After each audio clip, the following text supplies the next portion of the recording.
Daniel capítulo 3. Antes de mais nada, eu gostaria que você soubesse, nós estamos em Daniel, estamos no Velho Testamento, nós estamos mais ou menos 600 anos antes de Cristo Jesus vir ao mundo. Nós estamos numa fase onde o Império da Babilônia está em expansão, está dominando os países ao redor. Ele chega e domina o próprio povo de Deus em Israel. Israel não está vivendo de acordo com a vontade de Deus, é disciplinado por Deus, sendo dominado pelos babilônicos. 70 mil israelitas, mais ou menos, são levados para servir a Babilônia, o rei da Babilônia, o rei Nabucodonosor. Entre eles Daniel, entre eles Sadraque, Mesaque e Abednego, 3 amigos de Daniel. E nós vamos aqui ler no capítulo 3 que o rei Nabucodonosor, ele está enfurecido com esses 3 servos de Deus, 3 amigos de Daniel, porque eles se recusaram a obedecer o rei, eles se recusaram a se prostrar diante de uma estátua que o rei fez, e que o rei declarou que todo mundo deveria adorar. Eles disseram: nós não vamos adorar esta estátua, vamos adorar apenas ao Deus vivo. Leia comigo o versículo 16, capítulo 3 de Daniel, versículo 16. Sadraque, Mesaque e Abednego responderam ao rei: ó Nabucodonosor, não precisamos defender-nos diante de ti. Se formos atirados na fornalha em chamas, como castigo porque não estamos obedecendo a você, adorando essa imagem, se formos atirados na fornalha em chamas, o Deus a quem prestamos culto pode livrar-nos, e Ele nos livrará das suas mãos, ó rei. Mas se Ele não nos livrar, saiba, ó rei, que não prestaremos culto aos seus deuses, nem adoraremos a imagem de ouro que você mandou erguer. Nabucodonosor ficou tão furioso com Sadraque, Mesaque e Abednego que o seu semblante se transtornou, mudou. Ele deu ordens para que a fornalha fosse aquecida 7 vezes mais do que de costume, e ordenou que alguns dos soldados mais fortes do seu exército amarrassem os 3 rapazes, Sadraque, Mesaque e Abednego, e os atirassem na fornalha em chamas. E os 3 homens, vestidos com seus mantos, calções, turbantes e outras roupas, foram amarrados e atirados na fornalha extraordinariamente quente. E a ordem do rei era tão urgente, e a fornalha estava tão quente, que as chamas mataram os soldados que levaram Sadraque, Mesaque e Abednego, os quais caíram amarrados dentro da fornalha em chamas. Mas logo depois, o rei Nabucodonosor, alarmado, levantou-se do seu trono e perguntou aos seus conselheiros: não foram 3 homens amarrados que nós atiramos no fogo? Eles responderam: sim, ó rei. E o rei exclamou: olhem, olhem, estou vendo 4 homens desamarrados e ilesos andando pela fornalha, andando pelo fogo, e o 4º homem se parece com um dos filhos dos deuses. Então Nabucodonosor aproximou-se da entrada da fornalha em chamas e gritou: Sadraque, Mesaque e Abednego, servos do Deus Altíssimo, saiam, venham aqui. E Sadraque, Mesaque e Abednego saíram do fogo. Os sátrapas, os prefeitos, os governadores e os conselheiros do rei se juntaram em torno deles e comprovaram que o fogo não tinha ferido o corpo deles, nem um só fio do cabelo tinha sido chamuscado. Os seus mantos não estavam queimados e não havia cheiro de fogo neles. Disse então Nabucodonosor: louvado seja o Deus de Sadraque, Mesaque e Abednego, que enviou o seu anjo e livrou os seus servos. Eles confiaram nele, desafiaram a ordem do rei, preferindo abrir mão das suas vidas a que prestar culto e adorar a outro Deus que não fosse o seu próprio Deus. Por isso eu decreto que todo homem de qualquer povo, nação e língua que disser alguma coisa contra o Deus de Sadraque, Mesaque e Abednego seja despedaçado e sua casa seja transformada em montes de entulho, pois nenhum outro Deus é capaz de livrar ninguém dessa maneira. Então o rei promoveu Sadraque, Mesaque e Abednego a melhores posições na província da Babilônia. Que experiência de fé, que aventura marcante, emocionante, que perigo, que livramento. Irmãos, não existe povo mais sofrido no planeta do que o povo de Deus, o povo de Israel. Essa pequena nação de Israel, é o povo que mais foi perseguido, atacado e continua sendo perseguido, atacado até os dias de hoje. Sabe o que? Essa história do Antigo Testamento que nós acabamos de ler tem sido usado por Deus para encorajá-los a suportar perseguições, perdas, cativeiro, sofrimento e a própria morte.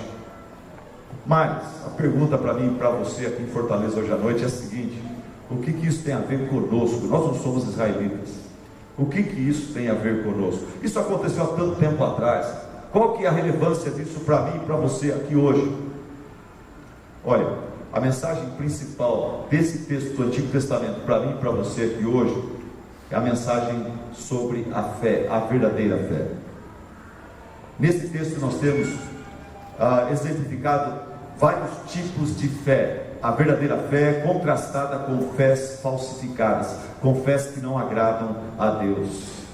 Esse texto fala sobre a verdadeira fé bíblica, sua natureza, sua importância e seu poder.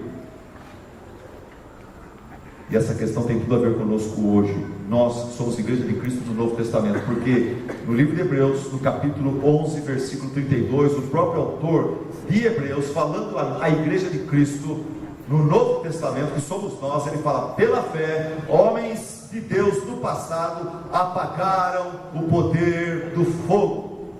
Olha o que o autor fala: pela fé, homens de Deus do passado apagaram o poder do fogo. Interessante que o autor não fala assim, que homens de Deus do passado apagaram o fogo, apagaram a fornalha, mas apagaram o poder do fogo, o poder da fornalha. E é uma coisa maravilhosa, poderosa, quando o crente entra na fornalha do desemprego, do divórcio, da doença, mas a fornalha não entra no crente. Esse é o poder da fé.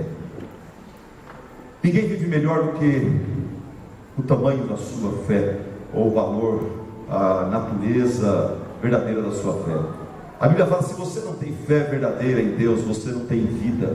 Em Hebreus 11:6 fala: sem fé é impossível agradar a Deus. E quando Hebreus fala de fé, gente, não está falando de acreditar, não está falando só sobre um consentimento mental. Eu acredito em Deus. Hebreus, quando fala de fé, ela está falando de acreditar, entender, sentir no coração, amar e desejar, obedecer. Fé bíblica é a fé que leva a gente a entender que Jesus Cristo é o Senhor e Salvador, e amá-lo de todo o coração e desejar segui-lo, lutar contra nossas fraquezas e pecados para honrar o Senhor Jesus Cristo. Isso é fé. João 3,36 fala assim: quem crê no Filho, com F maiúsculo, quem crê em Jesus Cristo tem a vida eterna. Já quem não crê, quem rejeita o Filho, não verá a vida, mas a ira de Deus permanece sobre ele. Se você tem fé, você tem salvação. Se você tem pouca fé, você tem pouco poder na vida cristã.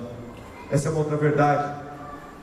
Jesus fala sobre medidas de fé, e a gente sabe que quando Pedro acreditou e creu no Senhor Jesus Cristo, ele andou sobre as águas. Quando ele duvidou, ele afundou. A pergunta hoje à noite é: como está a sua fé? Vamos avaliá-la. Vamos fazer hoje aqui um check-up espiritual. Como está a sua fé? A sua fé é uma fé que agrada a Deus. Se não for, você vai ter que, nesse culto mesmo, começar a pedir ao Espírito Santo que te ajude. E você vai precisar começar a usar os meios de graça para fortalecer essa sua fé, curá-la. Talvez você tenha uma fé doentia, não sei, espero que não. E se sua fé está bem, você sai daqui encorajado, fortalecido no Senhor. 4 tipos de fé, vamos lá. Rapidamente eu vou tentar correr. Eu preguei essa mensagem no domingo passado na minha igreja. Foi um reboliço, foi um tal de crente entrar em crise lá. Outros saíram, alguns saíram pulando de alegria, outros saíram tristes, chorando. E Deus agiu, e eu creio que Ele vai agir aqui hoje à noite também. 4 tipos de fé. Primeira fé ilustrada nesse texto aqui é a fé crédula. A fé crédula. Essa fé você não quer ter, não. Essa é a fé do povão. Essa é a fé tola, a fé ingênua. A fé do povão que acredita em qualquer coisa. Essa é a fé da grande multidão. O rei manda fazer uma estátua, 27 metros de altura, manda revesti-la de ouro. Ele pega pessoas que são verdadeiros e grandes artesãos, e esse povo deixa essa estátua muito bonita, ela é muito atraente, ela chama atenção, ela é alta, ela é uma estátua, está cheia de ouro. Daí o rei decreta a adoração obrigatória, todo mundo vai ter que adorar essa estátua. Daí o rei organiza um super evento de lançamento da estátua. E ele convoca as autoridades, ele convoca os atletas, ele convoca os famosos, os bambambãs da sociedade. Ele monta um palco muito grande, coloca esse pessoal importante, esse pessoal famoso, esse pessoal rico, coloca todos ali. Daí o MC, o mestre de cerimônias, dá a palavra de abertura. Daí o texto fala, nos primeiros versículos nós nos lemos, que havia muitos músicos, havia uma grande banda, orquestra, e a orquestra toca. O MC fala sobre o rei Nabucodonosor, ele exalta o rei Nabucodonosor, o império babilônico e a estátua que o rei erigiu, e o motivo do dia é inaugurar a estátua, adorá-la. E aí o MC dá a palavra de abertura, a orquestra toca, e no versículo 7 que fala que todo mundo se prostra diante desta estátua. Todo mundo entra na do rei, entra na do mestre das cerimônias, e todo mundo se prostra diante desta estátua. Uma estátua que não vê, que não escuta, que não fala, que não anda, que não pensa, uma estátua que não sente nada. Essa é a fé do povão. O rei manda, eles obedecem. O povão não para pensar, mas peraí, por que o rei está mandando eu adorar uma estátua? Será que essa estátua merece minha adoração? Será que é correto eu adorar a um objeto morto? O que essa estátua pode fazer por mim? Seria correto adorá-la? Por que sim? Por que não? Irmãos, essa é a fé ingênua, é a fé tola, é a fé crédula, é a fé da multidão. Essa fé está baseada no o homem importante falou, o homem que tem poder falou, o homem rico, o homem bonito, o homem cheiroso, o homem famoso falou. Se ele falou, deve ser verdade. É essa tendência do povão que os marqueteiros aproveitam para saquear o povão. O rei fez, o rei falou, a música é linda, as pessoas importantes, famosas estão lá adorando, deve ser verdade, eu vou adorar também. Essa é a fé que os marqueteiros exploram para nos saquear. Não seja tonto, não seja tolo. Os marqueteiros dizem assim: use essa marca de cueca porque o Neymar usa. E tem uma cueca tão boa que custa 5, 6, e a do Neymar custa 27. E é igualzinha, mas o marqueteiro leva você a gastar R$22 a mais, porque você é tonto, porque você é incrédulo, porque você é puto. Porque você quer se associar com alguém que está bem acima de você e se sentir de alguma forma conectado a ele. Compre um carro chinês, porque o Faustão recomenda carro chinês. Adote a operadora de celular da Claro, porque o Ronaldo adotou isso, é Ronaldo Fenômeno, adotou isso daí. Eu não vou comprar a cueca do Neymar, eu vou comprar a cueca que eu posso comprar, que eu gosto, que está de acordo com o meu dinheiro. Eu não vou usar o carro chinês, eu duvido que o Faustão usa carro chinês. Imagina um homem rico daquele usar carro chinês. Se fosse carro alemão, eu acreditaria, mas carro chinês eu não acredito que ele usa. Talvez por contrato de propaganda ele vai usar por 1 ano. Quando terminar, um dia antes ele está trocando de carro. Operadora de celular, eu vou pegar Claro, só porque o Ronaldo, não. Falar em operadora de celular, está um colapso. Eu não sei como está aqui lá em São Paulo, está uma tristeza. A Vivo parece que está morta, o Oi parece que deu tchau, a TIM parece que é fim, e a Claro parece que é um apagão. Eu proponho que mude tudo. A Vivo, ela costumava ser melhor. Minha esposa um dia mudou para a TIM, se deu mal, eu fiquei com a Vivo. Logo no começo, fiquei com a Vivo. A Vivo, ela é um pouco mais cara, mas ela funcionava. Mas não sei o que aconteceu com a Vivo. Hoje a pessoa, para conseguir sinal com a Vivo, precisa ter dom de mediunidade. Coloca o celular na mesa e fala: nos dá um sinal, Vivo, se você está entre nós. Cuidado com a fé crédula, cuidado com a fé ingênua. Eu creio porque uma pessoa importante, porque uma pessoa famosa, porque uma pessoa rica está crendo. Eu creio porque está todo mundo crendo. Eu creio porque as estatísticas dizem que. Para com isso. Sagradas Escrituras dizem que normalmente a maioria está errada. Normalmente, aonde o povão está, cuidado. Normalmente, a maioria está errada. É isso que a Bíblia fala. Olha o que diz Mateus 7,13. Entrem pela porta estreita, pois larga é a porta e amplo o caminho que leva à perdição, e são muitos os que entram por ela. Olha o verso lá, vamos ler juntos? Dá para enxergar daí? Quem lê é porque está bom de vista, senão amanhã vai para o oculista, tá bom? Vamos lá, leiam comigo. Entrem pela porta estreita, pois larga é a porta e amplo o caminho que leva à perdição, e são muitos os que entram por ela. Cuidado com esse negócio, está todo mundo fazendo. Cuidado com a porta ampla, cuidado com o caminho do povão. Cuidado. Fé crédula. Vamos para o segundo tipo de fé. Segundo tipo de fé, que não agrada a Deus também. Se você tem fé crédula, se você crê em Jesus, porque todo mundo está crendo, a sua fé é uma fé ingênua. Você tem que crer porque você está lendo a Bíblia, entendendo que o Espírito Santo está revelando a você algumas realidades sobre Cristo, sua pessoa, sua missão, sua mensagem, o seu impacto. Você precisa estudar e ler, e se interessar e procurar conhecer Cristo na teoria e na prática, na teoria, na Bíblia e no dia a dia, na vida familiar, na vida financeira. Cuidado com a fé crédula, com a fé boba. Eu creio porque papai crê, eu creio porque mamãe crê, eu creio porque um monte de gente crê. Segundo tipo de fé que não presta também, a fé covarde. Nesse texto nós vemos a fé crédula, é a fé do povão, e nós vemos a fé covarde. Porque o texto fala que somente 3 jovens judeus ficaram em pé quando todo mundo adorou a imagem. A pergunta é: cadê os outros 70 mil? Jeremias falou que muitos judeus, não só Daniel, Sadraque, Mesaque e Abednego, mas muitos judeus foram levados para a Babilônia. Naquela praça onde essa estátua estava sendo inaugurada, não tinha só babilônicos, tinha povos de outras nações e tinha muitos judeus ali, além dos 3 garotos. Por que só eles recusaram-se a adorar a estátua? Cadê esse outro grupo de judeus? Eu vou responder para você. Esse outro grupo de judeus que se prostrou, mesmo sabendo que isso é uma coisa errada, adorar uma imagem, esse outro grupo de judeus representa o grupo daqueles que têm fé covarde. Qual que será a desculpa deles para desobedecer a Deus e adorar essa estátua? Eu fico imaginando que são as mesmas desculpas que às vezes crentes hoje usam para desobedecer a Deus e fazer coisas que não agradam a Cristo. Nós somos estrangeiros numa terra estranha, como diz o ditado, em Roma haja como os romanos, não impõe as suas convicções, se a gente não se prostrar nós vamos para a fornalha. Olha, aqui nós estamos numa situação, Deus nos colocou numa situação difícil aqui tem que ter jogo de cintura. Talvez eles falaram isso.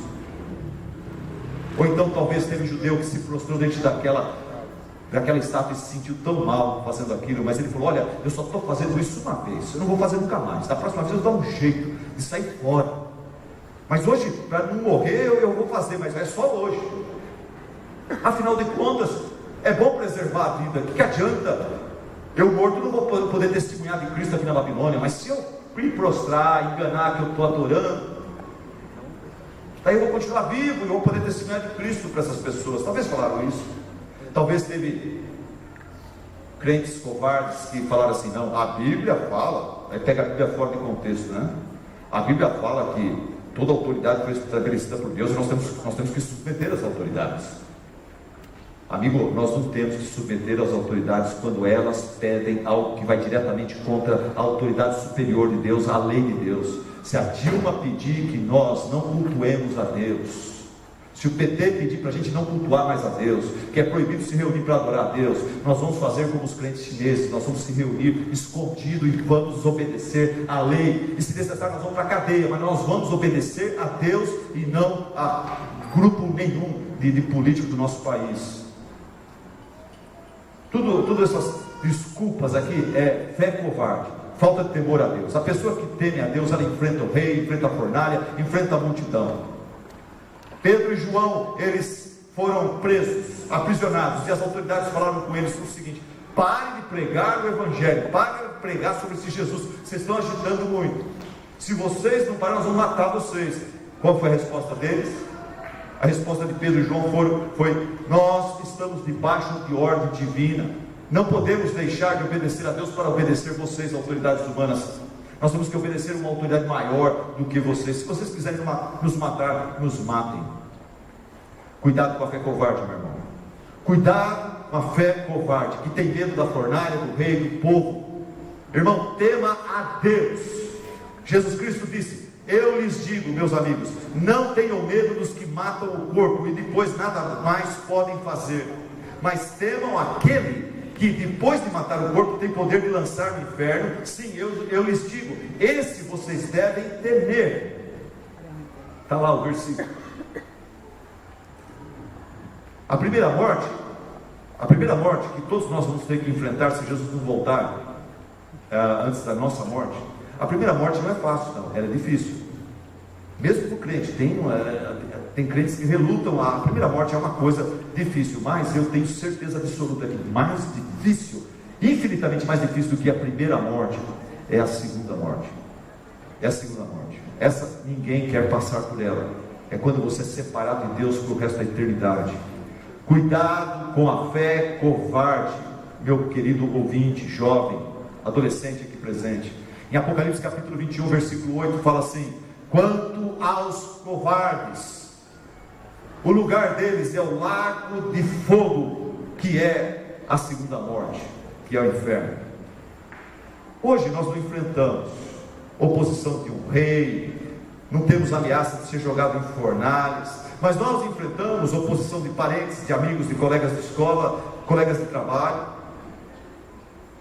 E eu digo para você: não se envergonhe de Jesus Cristo diante desses amigos, irmãos, colegas, professores. Jesus falou: se alguém se envergonhar de mim e das minhas palavras nesta geração adúltera e pecadora, o Filho do Homem se envergonhará dele quando vier na sua glória, na glória do seu Pai com os seus santos anjos. Marcos 8:38.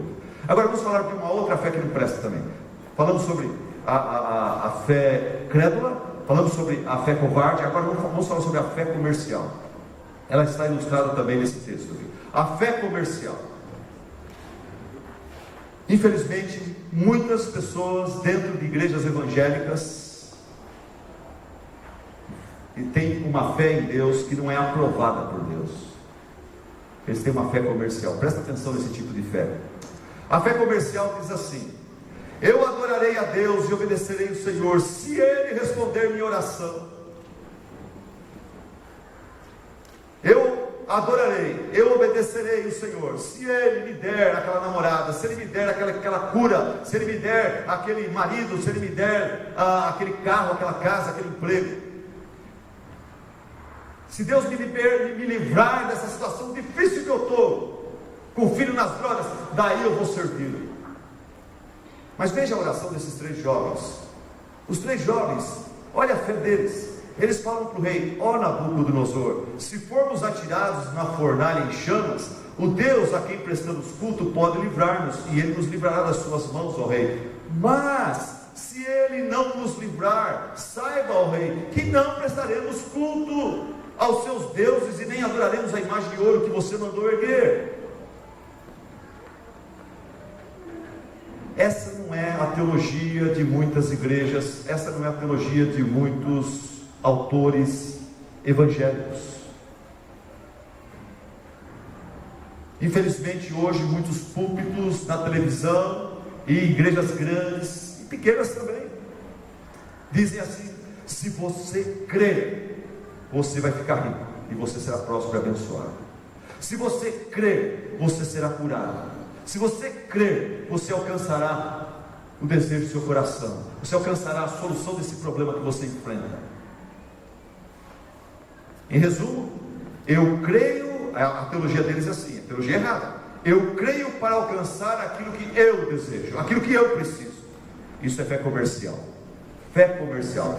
Essa fé vê Deus como um grande comerciante, ricão, cheio de coisas na prateleira, com uma bancada aqui, e o adorador vem e dá um dízimo, e dá uma coisa, e dá uma oração, e dá um louvor, e troca com Deus, e Deus pega da prateleira alguma coisa e dá para ele. Fala, a sua fé é mais ou menos, deixa eu te dar isso daqui. O que mais que você precisa? Deixa isso daqui também. E a pessoa vai para casa, tendo negociado com o Deus que parece ser assim, é um Deus pagão, não é o Deus da Bíblia.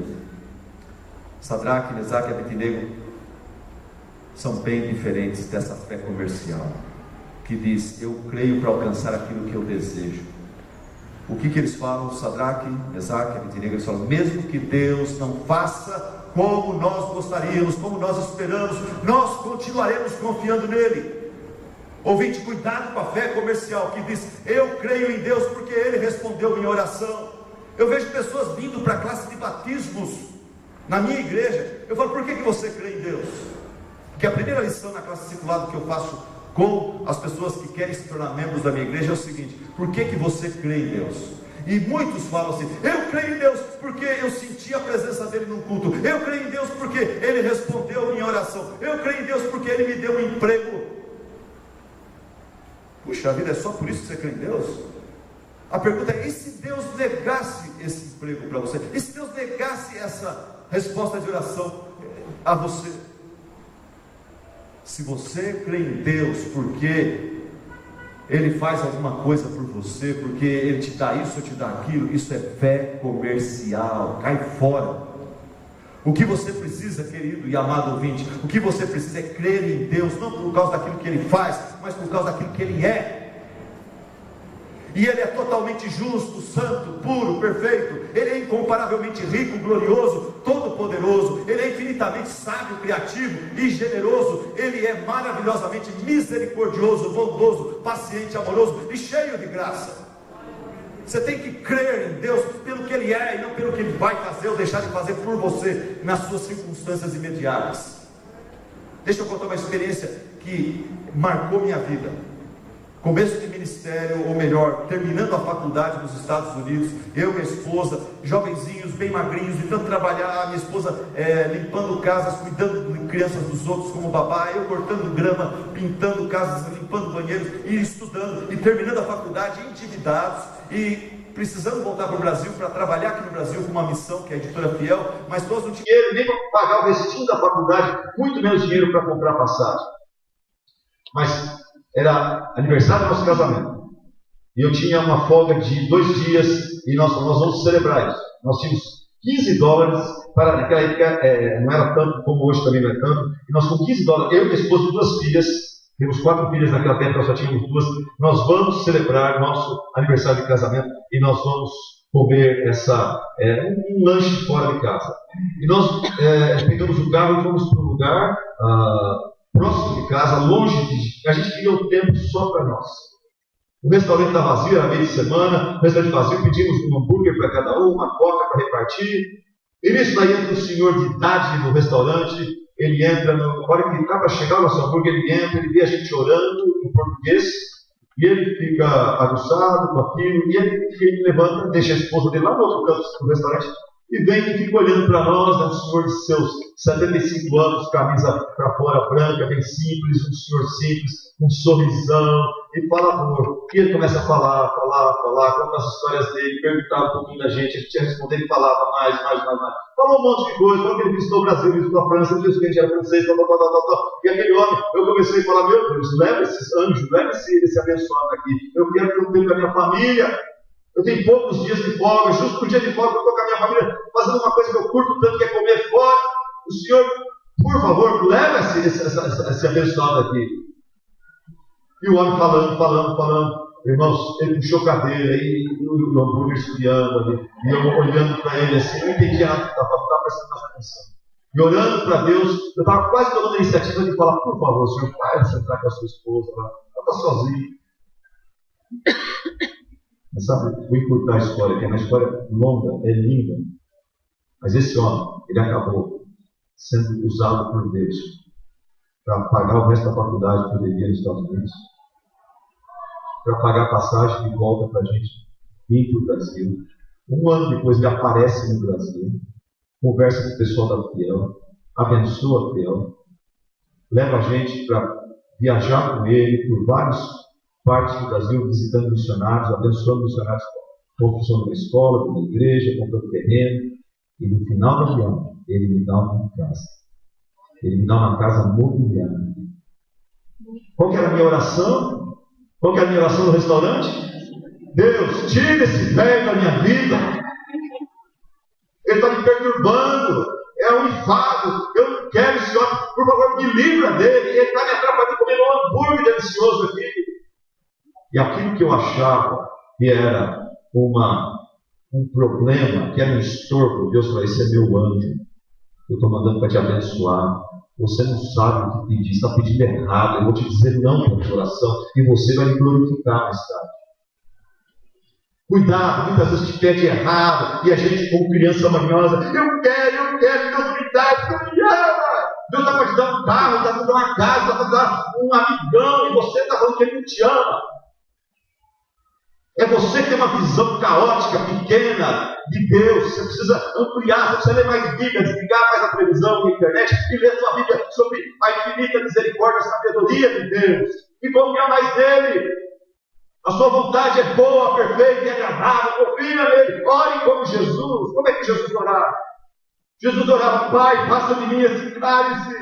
Oh Pai, passa de mim esse cálice. Contudo, seja feita a tua vontade.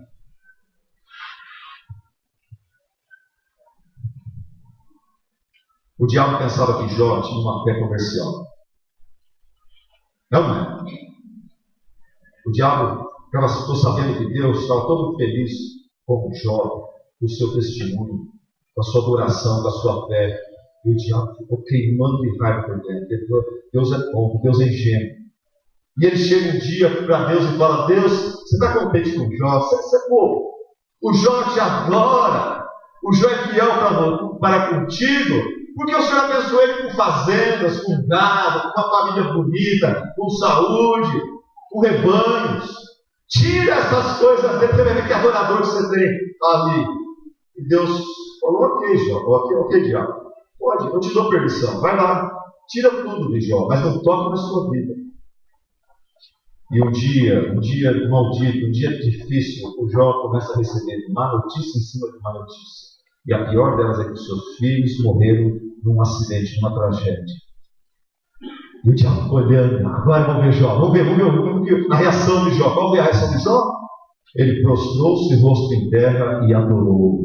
E ele disse: nu saí do ventre da minha mãe, e nu voltarei. O Senhor Deus, na sua soberania, me deu, o Senhor Deus, na sua soberania, deu o direito de tirar. Bendito seja o nome do Senhor. E o diabo odiou essa adoração de Jó. E os anjos celebraram e Deus celebrou. Jó não tinha uma fé comercial.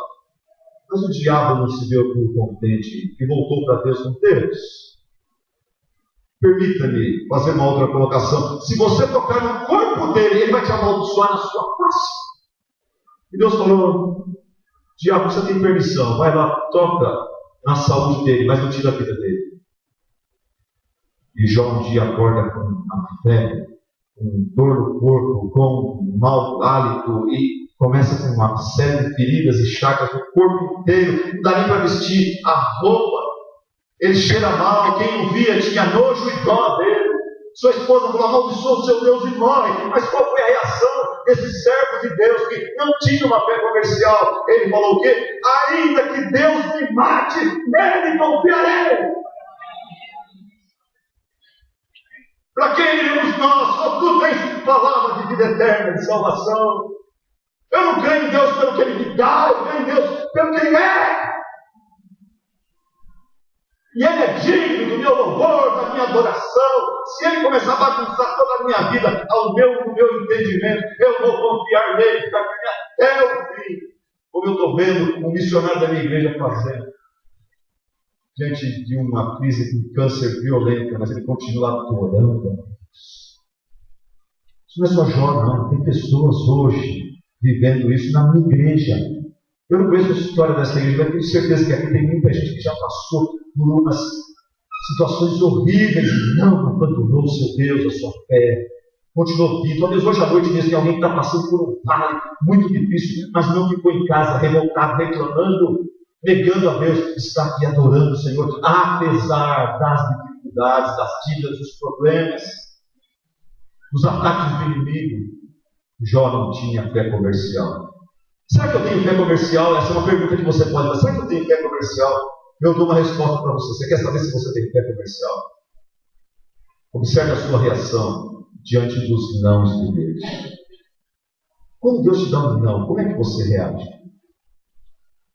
Você aceita, você se submete, você adora? Ou diante do não de Deus você reclama, você se ira, você desanima espiritualmente? Você começa a não ir mais na igreja? Isso é fé comercial, isso é fé infantil. Deus, me dá aquela garota, se eu não a tiver, minha vida não valerá mais a pena, ó Deus. E Deus fala, não, eu não sei mais que você. Se eu te der essa garota daí, tua vida não vai valer a pena mesmo. Nossa, não sabe a esposa que ela vai ser uma jararaca. Você não sabe, filho, fica frio, confia em mim. Você pensa que, Deus fala, você pensa que era um sonho? Eu sei, era um pesadelo. Você conhece a história do camarada que foi visitar o manicômio? Ele foi visitar um hospital de pessoas totalmente transtornadas. Ele tinha curiosidade de ver como são os loucos. E ele foi, e o enfermeiro foi mostrando para ele a situação de cada um em cada quarto. Um quarto tinha um homem amarrado na cama. E aquele homem gritava, Maria, Maria, Maria, estava amarrado. E logo veio alguém para dar uma injeção para acalmá-lo. E ele chorava, Maria, Maria, essa palavra da Maria. E ele perguntou para o enfermeiro, quem é esse aí? Esse aí é um noivo. A esposa abandonou ele na porta da igreja. E depois ele caiu nesse surto aí, ele fica chorando, falando, Maria, Maria, Maria. Coisa terrível. E ele continuou, outra sala, outro quarto, outro pátio. Daí tinha uma última sala, tinha um outro camarada amarrado na cama, dizendo, Maria, Maria, amarrado na cama. Oh, Maria, Maria, não, Maria, não, Maria, por favor. O que é isso aí? Esse é o que casou com a Maria.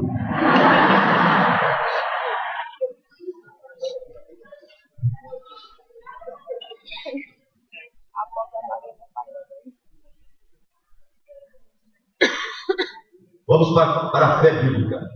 Vamos para a fé bíblica. Vamos para a melhor parte da mensagem agora. Espero que você tenha essa fé sobre a qual eu vou falar agora. É a fé confiante, corajosa, admirável, preciosa.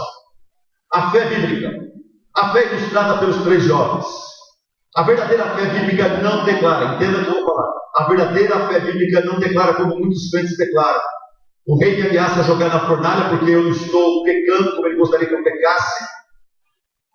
E eu falo, eu sei que Deus vai me livrar da fornalha. Os jovens não falaram assim.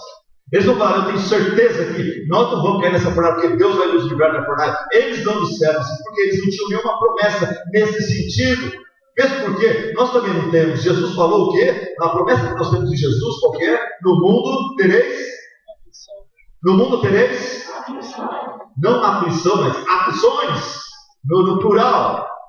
Então a promessa que nós temos em Cristo não é que no mundo nós vamos estar sempre sendo libertos e sempre na última hora Deus vai nos isentar. Não.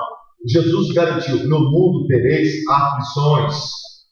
Então, a fé bíblica não declara, eu sei que Deus vai me livrar dessa fornalha. Não, eles não falaram assim. Eles tinham certeza de que Deus era poderoso para livrá-los da fornalha. Isso eles declaram. Nós sabemos que o nosso Deus, ele é poderoso, se ele quiser, ele pode nos livrar, mas eles não tinham certeza que essa seria a vontade soberana de Deus. Mas, então, eles não sabiam o que Deus iria fazer quanto à fornalha, mas eles sabiam que o Deus deles era o Deus verdadeiro, digno de confiança, digno de culto. Amém?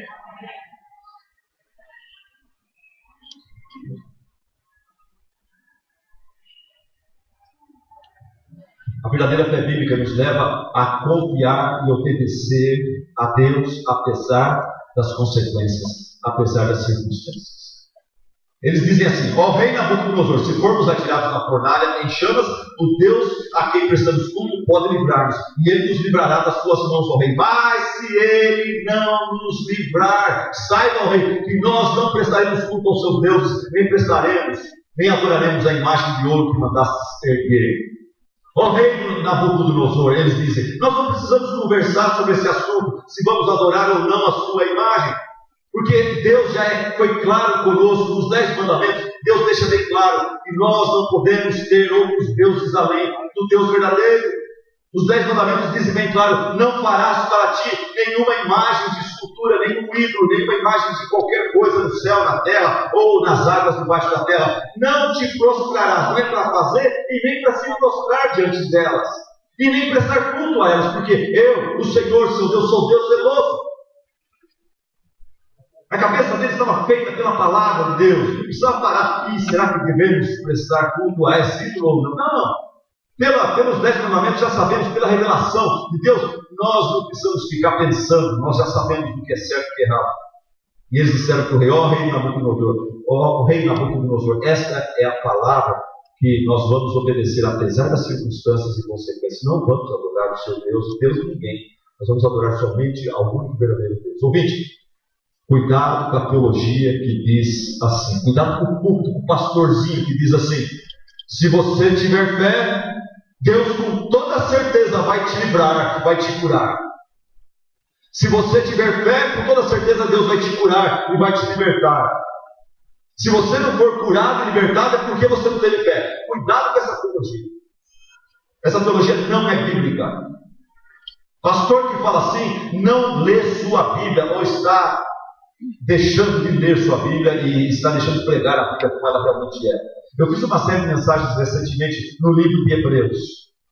A igreja vibrou. Na primeira parte do capítulo 11 do livro de Hebreus, fala dos heróis da fé, fala daquelas pessoas que fecharam a boca dos leões pela fé, fala das pessoas que apagaram o poder do fogo pela fé, fala das pessoas que escaparam ao fio da espada pela fé, fala daquelas pessoas que derrotaram reinos pela fé em Deus, através da sua fé em Deus, e fala daquelas pessoas que alcançaram verdadeiros milagres crendo no Senhor Deus. Mas Hebreus capítulo 11 não para aí. No fim do capítulo começa a falar de pessoas que viveram pela fé também, que sofreram zombaria, açoites e prisões, foram acorrentados, foram colocados na masmorra, foram apedrejados, cerrados ao meio, mortos ao fio da espada. E Deus, lá em Hebreus 11, deixa bem claro que Ele honrou tanto a fé desses, que Ele, na providência dele, livrou e deu grande vitória, como Ele honra e ama e abençoa esses que, através da fé, sofreram e pela fé permaneceram, apesar dos sofrimentos firmes do Senhor. E Deus os honra também, às vezes até de uma forma maior. A fé bíblica é uma fé corajosa, não é uma fé covarde, não é uma fé comercial, não é uma fé creta, é uma fé corajosa.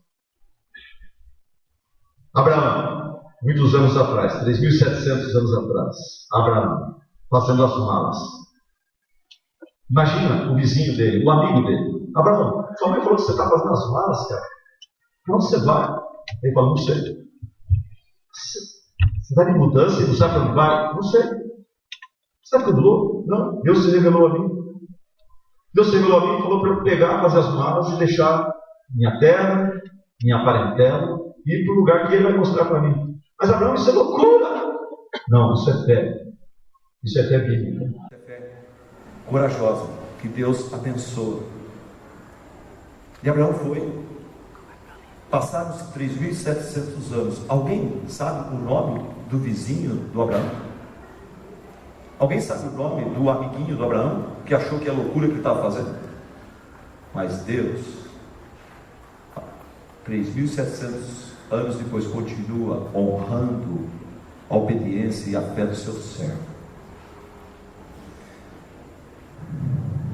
A fé bíblica, ela é desprendida. Palácio do Egito, Moisés, ele está na suíte presidencial do príncipe, onde ele morou por tantos anos, fazendo as malas também.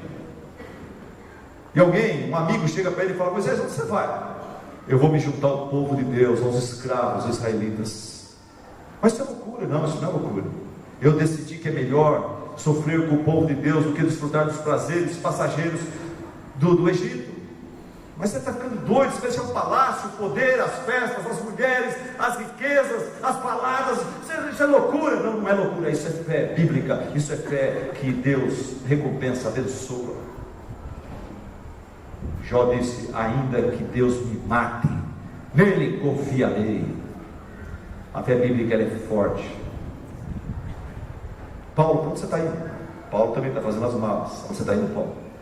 Eu estou voltando para Jerusalém. Jerusalém, você está doido, você é cristão, você é pregador do Evangelho, lá está tendo uma grande perseguição, você vai para lá, você está indo no olho do furacão, não faça isso é loucura. E Paulo fala: olha, o Espírito Santo já falou comigo que em todas as cidades, prisões e sofrimentos me esperam. Todavia, não me importo, nem considero a minha vida de valor algum para mim mesmo, se tão somente poder terminar a corrida e completar o ministério que o Senhor Jesus me confiou, de testemunhar do Evangelho da graça de Deus. Mas Paulo, isso é loucura? Não, isso é fé bíblica. E Jó disse: ainda que Deus me mate, nele confiarei. A fé crédula diz: obedeça a Deus se for popular, se o povão tiver, o rei, todo mundo que é importante estiver obedecendo a Deus. A fé covarde diz: obedeça a Deus se for seguro, se não vai colocar em perigo sua família, suas finanças, seu emprego. A fé comercial fala: obedeça a Deus se for vantajoso. Se Deus te der prosperidade, saúde, bênção, daí você obedece a Ele. Mas a fé bíblica fala: obedeça a Deus, apesar das circunstâncias ou consequências. Obedeça a Deus se for de acordo com a palavra de Deus. Essa é a fé que eu e você precisamos ambicionar, buscar, cultivar em nossas vidas. O poder da fé, o poder da nossa fé, deixa eu falar para você, não se revela através das músicas que você canta. Rompendo em fé. Tem crente que canta isso, a namorada desmancha, às vezes já não vai mais na igreja, né? Rompendo em fé, vou lutar e vencer. A sua fé não é o que você canta. A sua fé não se revela através das músicas que você canta. A sua fé não se revela através das orações que você faz. Tem gente que ora tão bonito, a gente fica emocionado. Mas a sua fé se revela através do calor das fornalhas que você encara, sem medo, porque você confia no Senhor e você teme o nome dEle. Ouvinte, qual que é a natureza da sua fé? Qual que é o estado da sua fé? Como que está a sua fé em Deus hoje? E eu quero encerrar dando uma palavra para você que está aqui hoje à noite. Acho que algumas poucas pessoas estão aqui hoje, que não têm ainda um relacionamento com Cristo, que precisam, em primeiro lugar, crer no Senhor Jesus Cristo de todo o seu coração e ser salvo por Ele. Você não é um cristão ainda. Você ainda nunca sentiu o peso dos seus pecados. Você ainda não entendeu que Jesus Cristo é a pessoa mais importante, que é no plano de Deus, que Ele tem a supremacia na sua vida, na vida da igreja, no mundo. Você precisa crer em Cristo, você precisa conhecer a Cristo. Tem gente que entrou talvez aqui hoje à noite, não conhece o verdadeiro Senhor Jesus Cristo. Por isso eu quero encerrar a você, falando a você do meu Senhor Jesus Cristo. E eu quero usar aqui as palavras de um pregador, cujo nome é Sadraque, Mesaque, Abednego, Lócrate.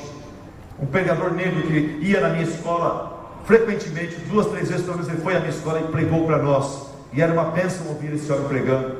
E 2 semanas antes dele morrer, dele partir para a glória, uns anos atrás, ele espontaneamente, ele falou sobre o seu rei, e ele falou desse jeito: conheça o meu rei.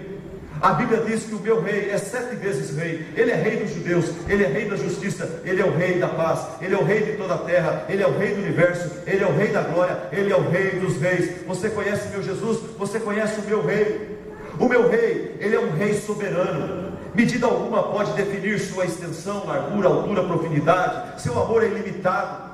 Nem o mais poderoso telescópio pode tornar visível as fronteiras infinitas do seu poder. Nenhuma barreira pode impedir o derramar suas bênçãos, de renovar suas misericórdias todas as manhãs. Ele é sempre forte, ele é inteiramente sincero, ele é eternamente fiel, ele é imortalmente gracioso, infinitamente poderoso, imparcialmente misericordioso. Você conhece Jesus? Você conhece o meu rei, o Jesus da Bíblia? Ou você está vivendo, conhecendo esse Jesus popular, dos cantores, dos atletas, dos artistas? Esse Jesus que não leva ninguém a lugar algum, que não conduz à santidade. Você precisa conhecer o meu rei. Ele é o maior fenômeno que já cruzou o horizonte da história da humanidade. Ele é o Filho de Deus, Ele é o Salvador dos pecadores, Ele é o eixo da civilização, Ele é autêntico e único, não tem paralelos nem precedentes. Ele é a ideia mais elevada na literatura, Ele é a maior personalidade na filosofia, Ele é o problema supremo da alta crítica, Ele é a doutrina fundamental da verdadeira teologia, Ele é o Pai de toda a filantropia e Ele é o milagre de todas as eras. Você conhece Jesus Cristo, o meu Rei?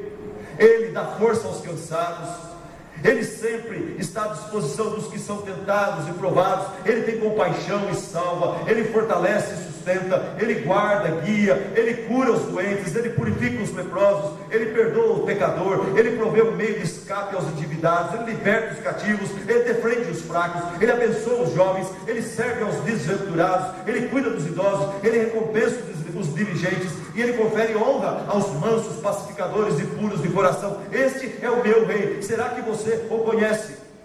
Ele é a chave de todo conhecimento, Ele é a fonte de sabedoria, Ele é a porta do livramento, Ele é o caminho da paz, a estrada da justiça, a vereda da santidade, Ele é a porta da glória. Você o conhece?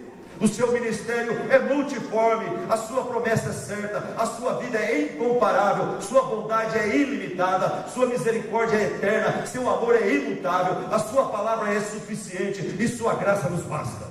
O seu reino é de justiça, o seu jugo é suave e o seu fardo é leve. Eu gostaria de poder descrevê-lo para você, mas a verdade é que Ele é incomparavelmente indescritível, Ele é incompreensível, Ele é invencível, Ele é irresistível, Ele é o Senhor dos exércitos, Ele é o leão da tribo de Judá, Ele é o mestre dos poderosos, Ele é o capitão dos conquistadores, Ele é o superior dos legisladores, Ele é o governador dos governadores, Ele é o príncipe dos príncipes, Ele é o Senhor dos senhores, Ele é o rei dos reis, Ele é o meu Rei. Você o conhece?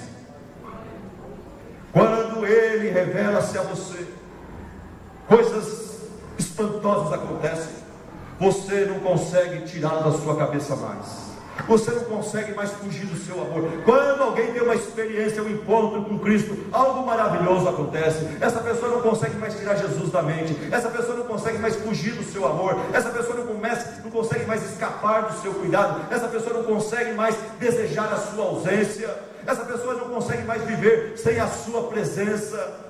Os fariseus não o suportavam, Pilatos não conseguiu achar pecado algum nele, Herodes não podia matá-lo, mas a morte veio, mas não o derrotou, a sepultura não o prendeu. Por isso, nesse exato momento, ele está assentado à direita do Pai, intercedendo pelos salvos e dizendo a todos vocês que ainda não têm uma experiência de salvação com Ele: vinde a mim, todos vós que estáis cansados e sobrecarregados, e eu vos aliviarei. Vinde a mim, e eu vou te reconciliar com o Pai, eu vou te justificar e perdoar dos seus pecados, eu vou te santificar, eu vou te glorificar, eu vou te conduzir salvo e seguro à morada de Deus, à casa do Pai, ao céu, à morada celestial.